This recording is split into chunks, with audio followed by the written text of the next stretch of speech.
ఈసారి మీకు chicken fry తినాలనిపిస్తే ఒక్కసారి ఈ రోస్ట్ ట్రై చేయండి.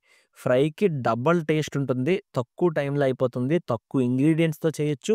రెసిపీ కూడా అద్దిరిపోద్ది అండ్ చాలా ఈజీగా ఉంటుంది. మీరైతే అసలు లైఫ్‌లో వదిలిపెట్టరు అంత బావుంటుంది. నేను కూడా మీకు క్లియర్‌గా ఎక్స్‌ప్లెయిన్ చేస్తాను ఫ్రెండ్స్. ముందుగా ఒక పెనం తీసుకోండి. దాన్ని మీడియం ఫ్లేమ్‌లో పెట్టి కొంచెం వేడెక్కించాక ఒక టీ స్పూన్‌తో మిరియాలు, ఒక టీ స్పూన్ జీలకర్ర, ఒక టీ స్పూన్ సోంపు వేసేయండి. వీటిని ఇలా కలుపుతూ ఒక 2 నిమిషాలు ఫ్రై చేయండి. గుర్తుపెట్టుకోండి హై ఫ్లేమ్‌లో పెట్టారా మనకి ఇవన్నీ మాడిపోయి వేస్ట్ అయిపోతాయి. ఇప్పుడు వీటిని 2 నిమిషాలు ఏపేసాం కదా! కొంచెం చల్లార్చి ఒక గ్రైండర్ గిన్నెలేసి పౌడర్ కింద కొట్టేసి పక్కన పెట్టుకోండి. రెసిపీలో పర్ఫెక్ట్ స్పాట్ ఎక్కడ యాడ్ చేయాలో చూపిస్తాను. ఇంకో కళాయి తీసుకోండి. దాంట్లో ఒక 3 టేబుల్ స్పూన్స్ నూనె వేయండి. నూనె వేడెక్కాక మీడియం ఫ్లేమ్‌లో ఒక టీ స్పూన్‌తో జీలకర్ర గాని, సోంపు మీకేది కావాలంటే అది యాడ్ చేసుకొని ఒక 30 సెకండ్స్ ఇలా వేయించండి మీడియం ఫ్లేమ్ మీద గుర్తుపెట్టుకోండి. ఇప్పుడు దీంట్లో ఒక ఉల్లిపాయని ఇలా చిన్న ముక్కలు కట్ చేసి వేసుకొని, వాటిని కూడా ఇలా కలుపుతూ వేయించాలి. ఉల్లిపాయలు మనం 4-5 నిమిషాల దాకా వేయిస్తే చాలు మీడియం ఫ్లేమ్ మీద. అయితే ఇలా ఒక్కొక్క నిమిషంకి ఇక్కడ నేను చూపిస్తున్నట్టు ఇంగ్రీడియెంట్స్ యాడ్ చేసుకోవాలి. ముందైతే కరివేపాకు యాడ్ చేసేయండి ఒక నిమిషం తర్వాత. కరివేపాకు యాడ్ చేసిన తర్వాత ఇలా కాసేపు కలిపేసి, ఇప్పుడు దీంట్లోకి మనం ఏం చేయాలంటే కొంచెం ఉప్పు ఏసుకోవాలనమాట. ఉప్పు ఎంతేయాలంటే హాఫ్ టీ స్పూన్ ఏసుకుంటే చాలు. ఆ ఉప్పును కూడా ఇలా కలుపుతూ ఇంకో నిమిషం దాకా వేయించేయండి. గుర్తుపెట్టుకోండి ఉల్లిపాయ మొత్తం 4-5 నిమిషాలే. ఇలా మాత్రం వీటిని ఒక్కొక్కటి యాడ్ చేసుకోవాలి. ఇప్పుడు అల్లం వెల్లుల్లి ముద్ద ఒక టీ స్పూన్ వేసుకోండి. బాగా కలిపేసి అల్లం వెల్లుల్లి ముద్ద పచ్చి వాసన పోయేలా అయితే గ్యారంటీగా చూసుకోండి. ఇప్పుడు దీంట్లోకి మన చికెన్ ఉంది కదా! ఆ చికెన్ కూడా వేసేయండి. నేనైతే 200 గ్రాముల చికెన్ వేసాను. మీరు ఒకవేళ కేజీ చికెన్ చేసుకోవాలంటే కొలత అడ్జస్ట్ చేసుకోవాలో కూడా చెప్తాను. సో, కంగారు పడకుండా జాగ్రత్తగా వినండి ఫ్రెండ్స్. ఇప్పుడు ఈ చికెన్‌ని ఇలా ఏసాం కదా! ఏసిన తర్వాత ఇలా ఓ 2 నిమిషాలు కలపండి. కలిపిన తర్వాత దీంట్లోకి ముప్పావు టీ స్పూను పసుపు, అలాగే ముప్పావు టీ స్పూను చికెన్ మసాలా కూడా వేసుకోవాలి. కాకపోతే ముందు పసుపేసి ఒక 2 రౌండ్‌లు కలిపి ఇలా వచ్చిన తర్వాత అప్పుడు చికెన్ మసాలా వేసుకోండి. అన్నీ ఒకేసారి ఎప్పుడు ఎయకూడదు ఈ రెసిపీకి మాత్రం. చికెన్ మసాలా కూడా వేసేసాం కదా!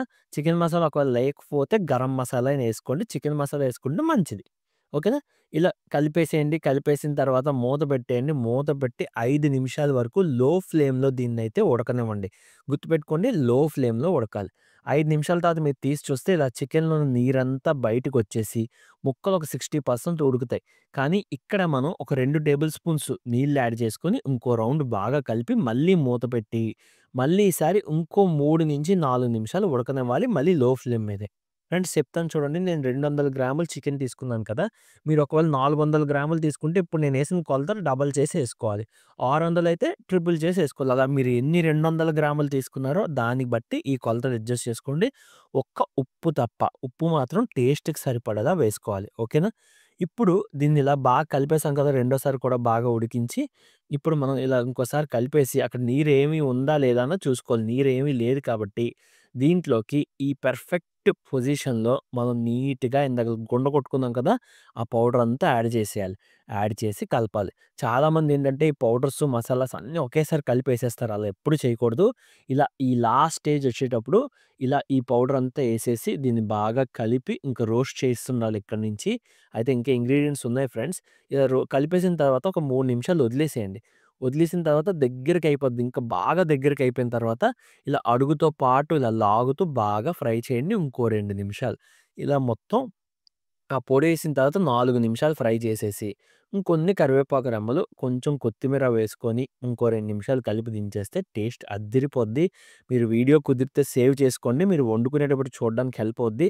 నేను చెప్పిన టైము, కొలతలు పర్ఫెక్ట్‌గా ఫాలో అవ్వండి ఫ్రెండ్స్. నా ఎక్స్‌ప్లనేషన్‌లో లోపం ఉండొచ్చు గానీ, రెసిపీలో లోపం ఉండదు. ఇక్కడ దాకా చూసారంటే మీకు నచ్చే ఉంటది కదా!